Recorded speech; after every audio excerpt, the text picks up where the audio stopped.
Good day mga kapatid. Meron po tayong bagong tuklas na lumian dito sa Sariaya. Ang Escalera Lomi House. Ang Lomi pong are ay ang kanilang recipe ay galing pa ng Garcia.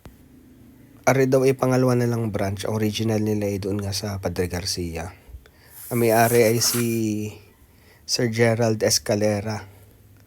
Ito po ay Barangay Santo Cristo, tapat ng Phoenix. Authentic din po ang kanilang lomi. Ari ilang beses kong nadaanan pag ako'y napunta ng Maynila at Pabatangas. Sabi ko masubukan. Ayan, lapot check. Hindi ho kalaputan yan ha.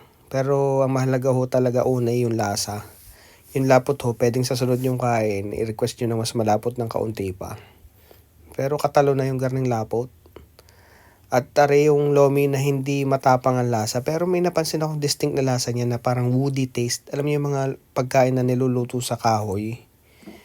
No? Hindi sa stove. Parang may ganun siyang timpla. Pero masarap. Tapos ang toppings is simple. 3 lang. Rebusado. Atay. Saka merong binubong ng baboy.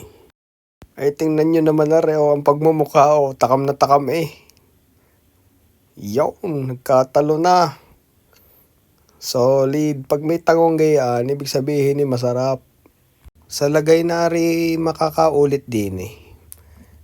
Magdadala pa tayo ng tropa at magyayayat. Masarap nga. Ang said.